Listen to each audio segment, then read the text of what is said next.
तो दोस्तों हम सभी जानते हैं कि भारत द्वारा भारतीय वायुसेना और भारतीय नौसेना की समस्त रिक्वायरमेंट को डोमेस्टिक लेवल पर पूरा किया जाए, इसके लिए प्रयास चल रहे हैं। और स्पेशली अगर बात की जाए फाइटर जेट के इंजन की, तो ये हमारे लिए शुरुआत से ही एक बड़ा चैलेंज रहे हैं। लेकिन अब कुछ ऐसे समाधान निकाले जा रहे हैं जिससे हमारी रिक्वायरमेंट के समस्त इंजन भारत के अंदर ही निर्मित किए जाए। इनके लिए लगातार लाइसेंस वगैरह और टेक्नोलॉजी ट्रांसफर के प्रावधान संबंधित देशों से किए जा रहे हैं। इसका सबसे बड़ा एग्जांपल होगा अमेरिका की जनरल इलेक्ट्रिक के साथ F414 इंजन को लेकर टेक्नोलॉजी ट्रांसफर और लोकल मैन्युफैक्चरिंग के लिए भारत अमेरिका के बीच में डील साइन होना, जिसके तहत हमारे भविष्य के सभी एयरक्राफ्ट्स पूरी तरह से सिक्योर हो जाएंगे, क्योंकि उनके अंदर अमेरिकन जनरल इलेक्ट्रिक के F414 इंजन ही इस्तेमाल किए जाएंगे।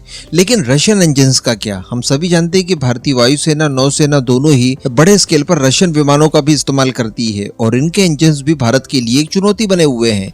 इसीलिए पहल ये की गई कि क्यों ना रशियन इंजन्स के भी महत्वपूर्ण घटक और इनके इंजन्स को भारत के अंदर ही लोकली मैन्युफैक्चर किया जाए। इसके लिए आज से 1 महीना पहले मैंने एक वीडियो बनाकर आपको बताया था कि रशिया के RD-33 इंजन्स, इसके अलावा L-31 HP इंजन्स, इनकी लोकल मैन्युफैक्चरिंग अब भारत के अंदर की जा सकेगी। HAL द्वारा रशिया से इसकी सहमति ले ली गई है और इसके लोकल मैन्युफैक्चरिंग के लिए लाइसेंस वगैरह प्राप्त कर लिया गया है। अब ये डील हमारे लिए महत्वपूर्ण इसलिए थी क्योंकि स्पेशली अगर बात की जाए RD-33 इंजन्स की, तो ये हमारे MiG-29 के बेड़े में इस्तेमाल किया जाता है और MiG-29 की लाइफ बढ़ाने के लिए इनके इंजन्स की रिप्लेसमेंट आवश्यक थी। तो इसी वजह से बताया जा रहा था कि ये लाइसेंस प्राप्त किए गए हैं, जिसके तहत HAL अपनी कोरापुट स्थित फैसिलिटी के अंदर इनकी मैन्युफैक्चरिंग करेगी। जैसे कि एक तो इंजन घर पर ही तैयार किए जाएंगे, इसके साथ साथ इसी लाइसेंस के तहत इनकी जो मेंटेनेंस होती है, ओवरहॉलिंग होती है, इन सब की भी व्यवस्थाएं डोमेस्टिक लेवल पर हो सकेगी। अब ये डील की जाती है। इसके बाद भारतीय वायुसेना अपने MiG-29 UPG के लिए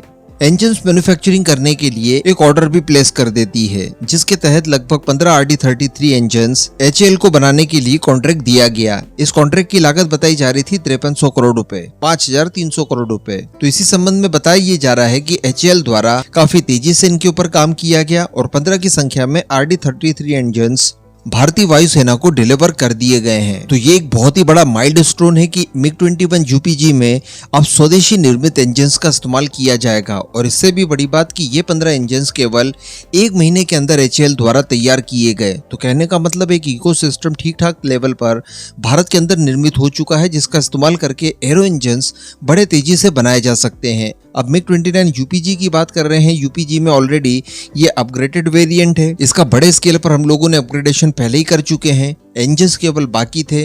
तो अब इंजन्स भी अगर नए हो जाएंगे तो आप समझ सकते हैं कि इन MiG-29 की जो लाइफ है वो काफी समय तक और बढ़ जाएगी और बेहतर प्रदर्शन ये भारतीय वायुसेना के लिए कर पाएंगे। अब इस पूरे मुद्दे पर और इस पूरी अचीवमेंट पर आपका क्या मानना है, नीचे कमेंट करके जरूर बताइएगा।